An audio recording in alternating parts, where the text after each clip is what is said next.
آپ جادوگر ہیں معاذ اللہ۔ حضرت عمر فاروق رضی اللہ تعالیٰ عنہ کھڑے تھے، تلوار نکال لی اور کہا اس کا میں ابھی خاتمہ کرتا ہوں جو گستاخی کیا ہے۔ نبی پاک صلی اللہ علیہ وسلم نے فرمایا عمر رکو۔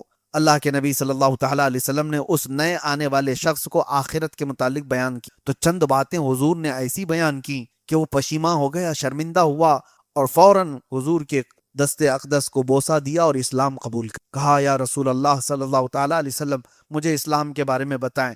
نبی پاک صلی اللہ تعالیٰ علیہ وسلم نے اس کو اسلام کی تعلیم دی۔ یہ لمبی حدیث ہے۔ پھر حضور نے اعلان فرمایا اپنے آپس میں، اس سے پوچھا میرے آقا صلی اللہ علیہ وسلم نے تمہارے پاس کیا ہے؟ اس شخص نے کہا میں اپنے قبیلے بنو سلیم کا سب سے غریب آدمی ہوں، میرے پاس کچھ نہیں۔ حضور پاک صلی اللہ علیہ وسلم نے فرمایا کوئی ہے یہاں پر جو اس کے پہننے کا انتظام کرے؟ تو ایک صحابی رسول کھڑے ہوئے اور انہوں نے کہا اس کے کپڑے کا انتظام میری طرح۔ حضور نے فرمایا کوئی ہے جو اس کو سواری دے؟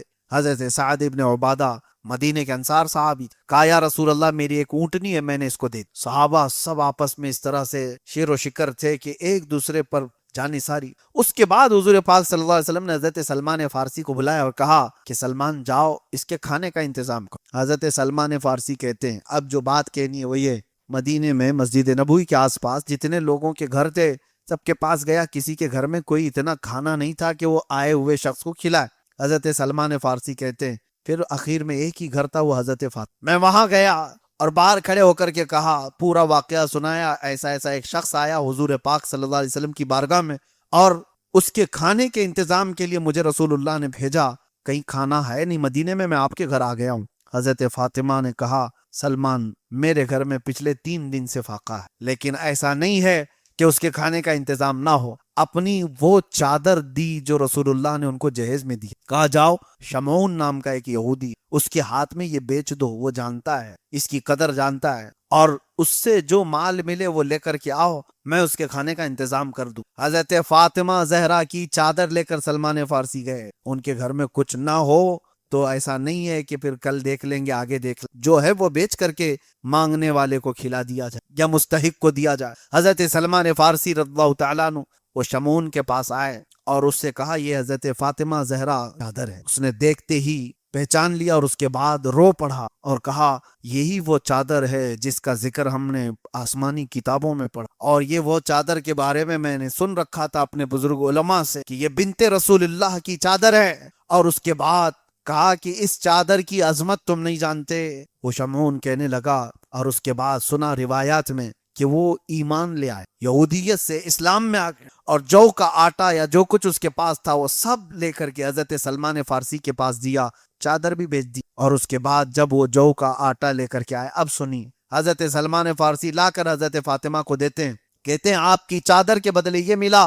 اس کے بعد جب حضرت فاطمہ کے پاس آیا وہ آٹا یا جو کچھ بھی تھا وہ سب کا سب پکا کر کے حضرت فاطمہ نے حضرت سلمان فارسی کے ہاتھ میں دیا، کہا جاؤ مہمان رسول کو بھوکا رہنے نہ دینا، رسول اللہ کا مہمان ہے اسے کھلاؤ۔ حضرت سلمان فارسی وہ لیتے ہیں اور پلٹ کر کے کہتے ہیں آپ کے گھر میں بھی تو کچھ رکھ لو، آپ کا ہے کھانا، آپ کی ہے روٹیاں، آپ بھی تو کچھ رکھ لو۔ حضرت فاطمہ کہتی ہیں ہمارا اللہ مالک ہے، جو آیا ہوا ہے اس کو پہلے کھلا۔ یہ لجپال گھرانہ تھا میرے آقا صلی اللہ علیہ وسلم، اور اتنا سخی گھرانہ تھا، کبھی اپنے پیٹ کو بھرنے کی کوشش نہیں کی۔ اس کے بعد جب یہ بات آئی میرے آقا صلی اللہ تعالیٰ علیہ وسلم کی بارگاہ میں، پھر وہی فضیلت نازل ہوئی جبرائیل امین کی طرف سے کہ اللہ آپ کی بیٹی سے راضی۔ عزیزان گرامی وقار، ایک بات اور میں کہتا ہوں، فاطمہ زہرا رضی اللہ تعالیٰ عنہا سلام اللہ علیہا، ان کے مناقب بیان کرتے کرتے آپ پوری رات سنیں گے۔ میں نے وہ پوری حدیثیں آپ کے سامنے رکھی نہیں جو بخاری کی ہیں، مسلم کی ہیں، ترمذی کی ہیں، ابو داؤد کی ہیں، اتنی حدیثیں ہیں جو حضرت فاطمہ زہرا رضی اللہ تعالیٰ عنہ کے متعلق آئی ہوئی ہیں۔ نبی پاک صلی اللہ تعالیٰ علیہ وسلم نے ان کے مقام اور ان کے شان کو کس طرح بیان کی۔ یہ محفل شیعوں کی محفل نہیں ہے۔ کوئی اگر یہ سمجھ رہا ہے کہ جہاں زہرا کی بات کی جاتی ہو وہ صرف شیعوں کی محفل، ہرگز نہیں۔ سنیوں کا سب سے بڑا حق ہے زہرا کا ذکر کرنا، اور ہم تو اس وسیلے سے دعائیں کرتے ہیں، مناقب ہم بیان کرتے ہیں، فضائل ہم بیان کرتے ہیں۔ عزیزان گرامی وقارہ، سیدہ کائنات فاطمہ زہرا رضی اللہ تعالیٰ عنہا کے گھر کی ایک بڑی اور بات آپ کو سناتا ہوں۔ ایک بار سنا حضرت عثمان غنی نے حضور پاک صلی اللہ علیہ وسلم کو اپنے گھر میں دعوت میں بلا، کہا یا رسول اللہ صلی اللہ تعالیٰ علیہ وسلم آپ میرے گھر تشریف لائیں، صحابہ بھی آپ کے ساتھ ہیں۔ حضرت عثمان کون ہیں؟ ارے غنی ہیں، مدینے کے رئیس ہیں، مالدار ہیں۔ حضور پاک صلی اللہ علیہ وسلم کی جب دعوت کی، کھانے بنائے جو کچھ بھی، اس کے بعد حضرت عثمان غنی رضی اللہ تعالیٰ عنہ حضور پاک صلی اللہ علیہ وسلم کے ساتھ مسجد نبوی کے ساتھ سے ہی چلتے رہے اور حضور کے ہر قدم کو گن رہے. اور جیسے ہی حضرت عثمان کے گھر تک پہنچے، حضور نے پوچھا عثمان یہ میرے قدم کیوں گن رہے ہو؟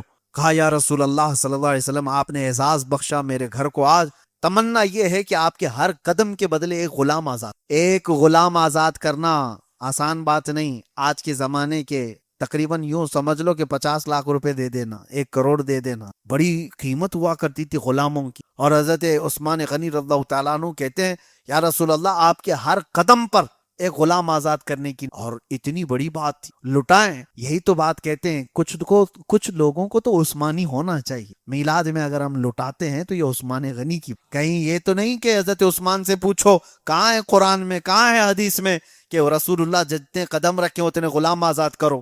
وہ حضرت عثمان تمہیں جواب دیں گے. یہ ساری باتیں رسول اللہ صلی اللہ علیہ وسلم کا عشق ہوگا تو دلیل نہیں پوچھے گا. محبت میں ہر شے نچھاور ہے. ارے محبوب کا دیا ہوا ہے اسی پر نچھاور کیا جا رہا ہے. ہاں یہ ہے کہ ہم ناجائز کاموں میں نہیں لٹاتے، حرام کاموں میں نہیں لٹاتے. میرے آقا صلی اللہ تعالی علیہ وسلم کی میلاد، حضور کے آنے کی حضور کی آمد کی خوشی میں اگر ہم چراغاں کرتے ہیں تو کچھ لوگوں کے پیٹ میں درد کیوں ہوتا ہے، تکلیف کیوں ہوتی؟ ہمارے جھنڈوں سے تکلیف ہے، ہمارے لائٹوں سے تکلیف ہے، ادھر روشنی ہوئی ادھر اندھیرا ہو گیا. یہ ساری چیزوں کو کہتے ہیں یہ اسراف ہے، اسراف ہے. اتنا میلاد میں تم لوگ خرچہ کرتے ہو، اس سے کتنے ہاسپٹل بن جاتے. تمہاری بیٹیوں کی شادیوں سے ہی ہاسپٹل بنتے، میلاد سے ہی کیوں؟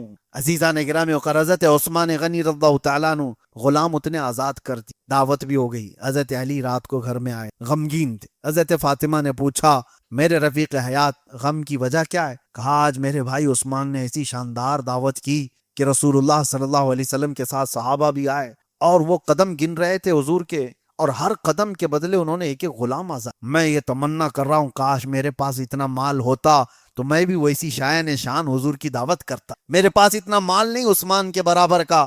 حضرت فاطمہ نے کہا میرے سرتاج آپ جائیں رسول اللہ کو دعوت دیں، ہم بھی اس کا اہتمام کریں گے. حضرت علی نے کہا فاطمہ کہاں سے انتظام کرو گی؟ کہا آپ رسول اللہ کو دعوت دے کر کے آئیں اور آپ بھی قدم گنیں. حضور پاک صلی اللہ علیہ وسلم کی بارگاہ میں حضرت علی گئے. یقین بھی تھا حضرت فاطمہ پر، کہہ رہی ہے تو ہو بھی جائے. حضور کی بارگاہ میں آئے، کہا آج میرے گھر پر تشریف لائیں. حضرت علی کی دعوت پر میرے آقا صلی اللہ علیہ وسلم چل پڑے. حضرت علی بھی، کیونکہ حضرت فاطمہ نے کہا تھا، قدم گنتے ہوئے گئے. جب گھر تک پہنچے تو رسول پاک صلی اللہ تعالی علیہ وسلم اپنے صحابہ کے ساتھ ان کے گھر میں جو دعوت تھی بیٹھے رہے. اور اس کے بعد دعوت تو ہو گئی. حضرت فاطمہ سے پوچھا فاطمہ حضور کے اتنے قدم پڑے، عثمان نے اپنے مال سے غلام تو آزاد کر دیے تھے، ہم کیا کریں گے؟ حضرت فاطمہ مصلی بچھا کر کے دعا کر، اے اللہ تیرے رسول کی بیٹی، اس کے شوہر نے تیرے نبی کی دعوت کی ہے اور خواہش یہ کی ہے کہ ہر قدم پر ایک غلام آزاد ہو. اے مولا تو اس خواہش کا اور میری اس تمنا کی لاج رکھ لے، بھرم رکھ لے. رسول پاک صلی اللہ تعالی علیہ وسلم گھر میں بیٹھے تھے. اسی وقت جبرائیل امین اور کہا اللہ آپ کو سلام پیش کرتا ہے یا رسول اللہ، آپ کی بیٹی کی دعائیں اللہ تعالیٰ کی بارگاہ میں پہنچیں اور رب نے حکم فرمایا آج آپ کے گھر علی کے گھر تک جتنے قدم پہنچے ہیں پڑے ہیں، ہر قدم کے بدلے اللہ نے 100 جہنمیوں کو آزاد کر دیا ہے. یہاں غلام آزاد ہوئے، ان کی دعوت میں جہنم سے آزاد ہوئے. وہ اہل بیت کا گھرانہ ہے، ان کے گھرانے کی تمنائیں اللہ تعالیٰ پوری فرماتا ہے. جب وہ خواہش کر لیں تو اللہ اس کو پوری کر دیتا ہے. قرآن میں اس کا ذکر ہے لہم ما یشاؤون فیہا ولدینا مزید، یہ جو چاہ لیں اللہ کے پاس وہ سب ہے، بلکہ اللہ فرماتا اس سے زیادہ ہمارے پاس. جو یہ چاہ لیں اہل بیت کے لیے کہا گیا، اللہ والوں کے لیے کہا گیا. اور ان کے متعلق قرآن کی کئی آیتیں، ایک دو نہیں کئی آیتیں. یہ جب چاہ لے رسول کریم صلی اللہ تعالیٰ علیہ وسلم کا یہ وہ گھرانہ جن کے بارے میں امام حسن بریلوی رحمۃ اللہ تعالیٰ علیہ، امام زمن حسن رضا بریلوی رضی اللہ تعالیٰ عنہ فرماتے ہیں بے اجازت جن کے گھر میں جبرائیل آتے نہیں، قدر والے جانتے ہیں قدر و شان اہل بیت. اور اسی لیے اہل بیت اطہار کی جو تعظیم و تکریم کے معاملات ہیں وہ سنیوں سے سنا کریں تو ایمان بھی تازہ، اور آپ کا ایمان صرف تازہ نہیں اتنا بلند ہو جائے گا جس کو میرے آقا نے فرمایا من مات علی علی حب آل محمد مات شہیدا، جو میرے اہل بیت کی محبت میں مر گیا اسے شہادت کی موت دی۔ محبت کرو اہل بیت سے۔ میرے آقا کی ایک حدیث ہے، علموا اولادکم ثلاث، اپنے بیٹوں کو 3 چیزیں سکھا دو۔ کیا ہے؟ حضور فرماتے حب نبیکم وحب اہل بیتہ وتلاوت القرآن الکریم۔ حضور فرماتے 3 چیزیں اپنے بیٹوں کو سکھا کر کے جانا۔ نمبر 1 اپنے نبی کی محبت، دوسرے نمبر پر حضور کے اہل بیت کی محبت، تیسرے نمبر پر قرآن عظیم سے۔ یہاں پر بہت دنیا بھر کی چیزیں نہیں بتائی گئی، یہ 3 چیزوں میں فرمایا گیا۔ جو رسول سے محبت سکھائے گا اور اہل بیت سے سکھائے گا اور قرآن سکھا کر کے جائے گا، یوں سمجھ لو وہ اپنے بیٹے کو پوری دنیا دے کر جا رہا ہے، آخرت بھی دے کر جا رہا ہے۔ نبی پاک صلی اللہ تعالیٰ علیہ وسلم کی تعلیمات میں ہے یہ کہ اپنے بیٹوں کو یہ سکھاؤ۔ کیوں؟ اپنی محبت کے ساتھ اہل بیت کی محبت کا ذکر فرمایا، اور یہی وجہ ہے، مشہور حدیث آپ نے سنی ہوگی، یا ایھا الناس انی ترکت فیکم الثقلین، اے لوگوں میں تمہارے درمیان 2 بھاری چیزیں چھوڑ جا رہا ہوں۔ اور حضور نے کیا فرمایا؟ 2 بھاری چیزیں کیا ہیں؟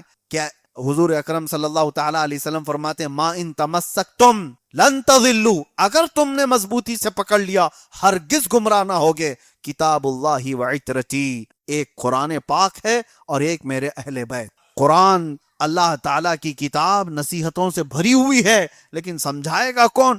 وہ اہل بیت کی زندگی۔ اسی لیے ایک آیت اگر میں پڑھ دوں، یا ایھا الذین آمنوا استعینوا بالصبر والصلاۃ، اے ایمان والو صبر سے اور نماز سے مدد چاہو۔ مدد صبر سے اور نماز سے۔ اس آیت کی تشریح کون کر کے دکھائے کہ صبر سے مدد کیسے مانگی جائے، نماز سے مدد کیسی مانگی جائے؟ تو ایک آیت کو سمجھنا ہو تو پورا کربلا سمجھ۔ حسین اعظم اپنی زندگی سے تمہیں کر کے دکھائیں گے، زندگی بھر صبر کیا، ان کے وطن کو دور کر دیا گیا، ان کے گھر کو اجاڑ دیا گیا، مدینہ چھوٹ گیا، صبر کیا، مکہ چھوٹ گیا، صبر کیا، قافلے بغیر کسی ہتھیاروں کے چلے، کربلا میں پانی نہ دیا گیا، صبر کیا۔ صبر ہی سے تو مدد مانگتے رہے، صبر ہی سے مدد مانگتے رہے۔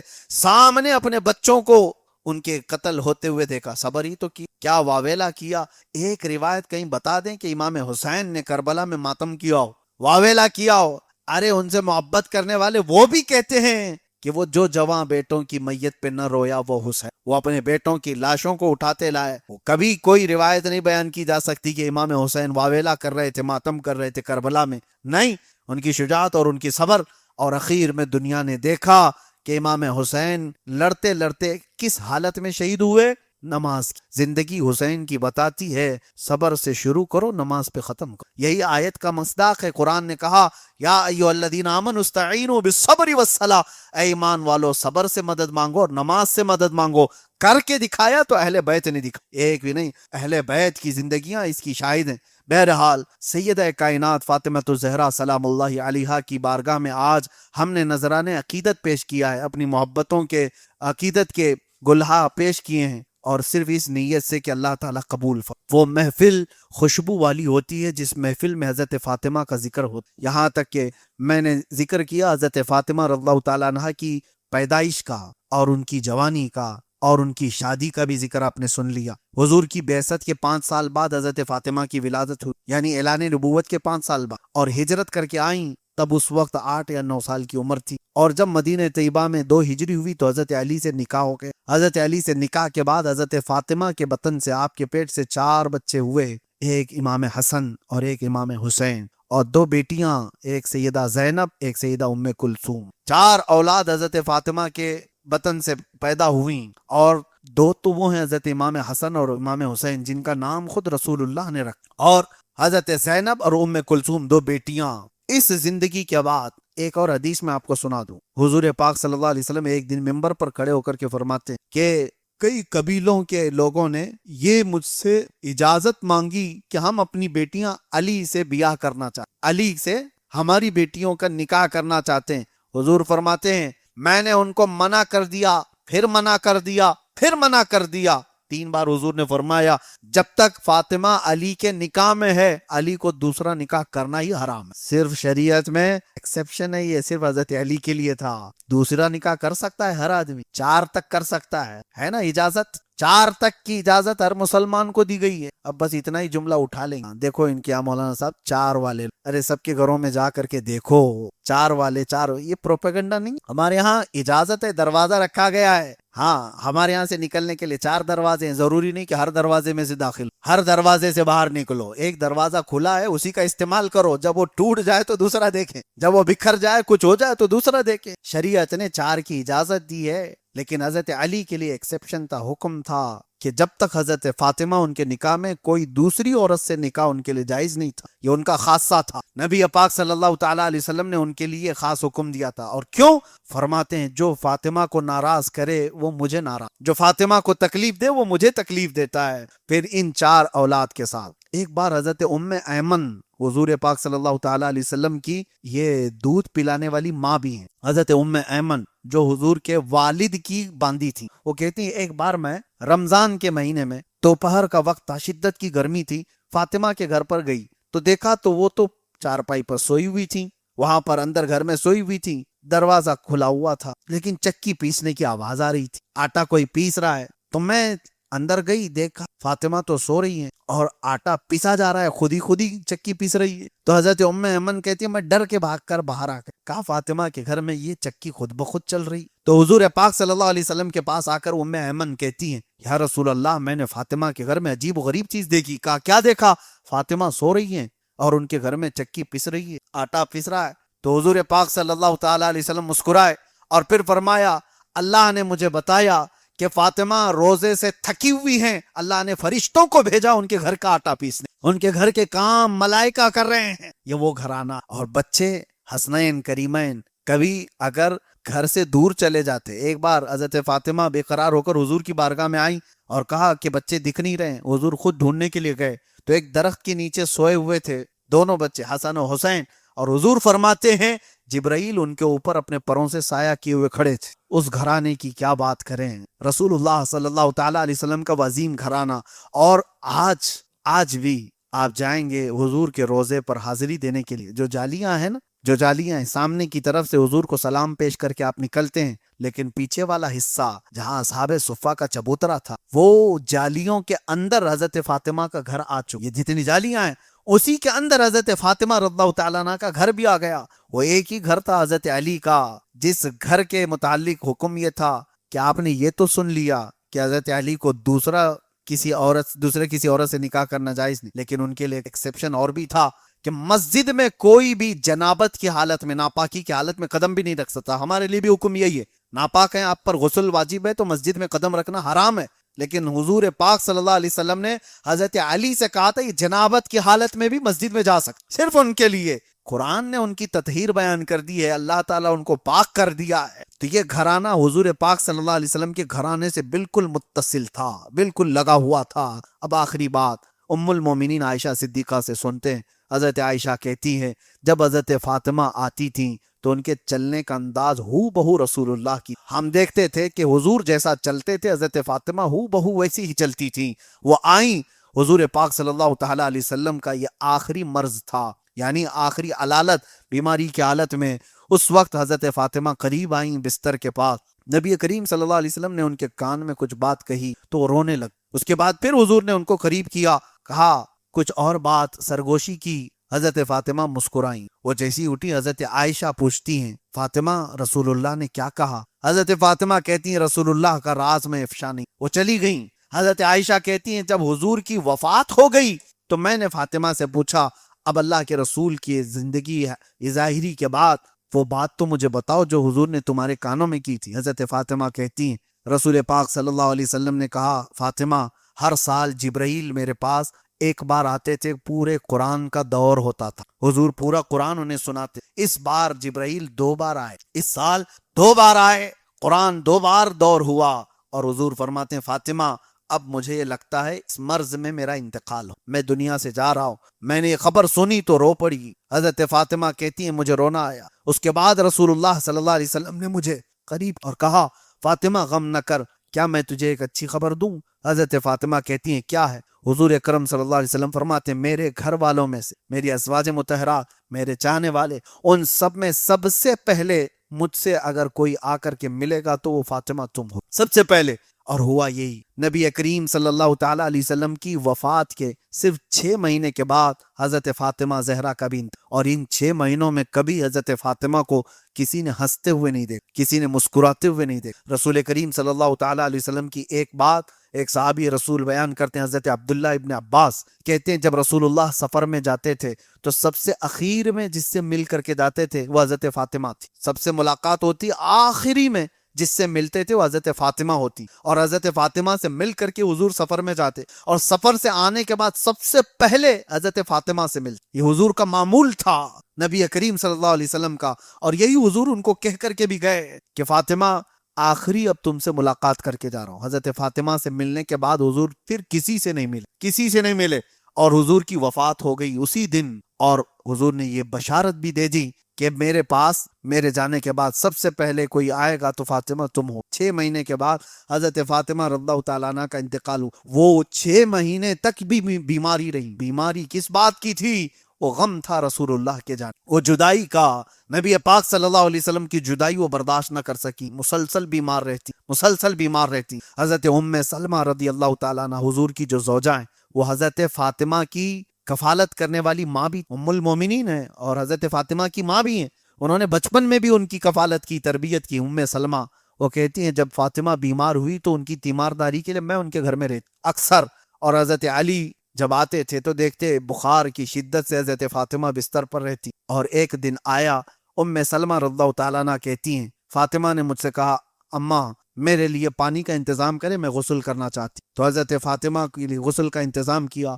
ام سلمہ کہتی ہیں فاطمہ نے اتنا بہترین غسل کیا، سب سے بہترین غسل کیا، اس کے بعد اپنے بچوں کو کھلایا پلایا، کپڑے پہنائے، اور اس کے بعد بستر بچھایا، اور ان کے لیے میں بستر بچھا کر دیتی ہوں تو اپنے پہلو کے بل لیٹ جاتی ہیں اور اپنا ہاتھ اپنے کانوں کے نیچے رکھتی ہیں۔ ام سلمہ سے کہتی ہیں ام المومنین یا اماں، اے میری ماں، اب اس کے بعد بستر سے مجھے نہ اٹھائیں، اور میں پوری پاک ہو چکی، اب مجھے کوئی چھوئے نہ، میں پوری پاک ہو چکی ہوں، اب میں اللہ کریم کی بارگاہ میں جا رہی ہوں۔ حضرت ام سلمہ کہتی ہیں بھلا اس طرح سے بھی کوئی دنیا سے جاتا ہے؟ تھوڑی دیر حضرت ام سلمہ کھڑی تھیں کہ دیکھا حضرت فاطمہ زہرا اللہ تعالیٰ عنہ کی روح پاک نے اللہ تعالیٰ کی بارگاہ میں وہ پہنچ گئیں۔ حضرت ام سلمہ کہتی ہیں ایسی موت میں نے کسی کی نہیں کہ جو خود سے غسل کرے، خود سے سب تیاری کرے، خود سے اپنا بچھونا بچھائے اور اس پر سو جائے، اور پھر کہے اپنی ماں سے کہ اب مجھے چھوڑ کر کے الگ ہو جائیں، اب مجھے کوئی نہ چھوئے، میں پوری پاک ہو چکی ہوں۔ اور جانتے ہو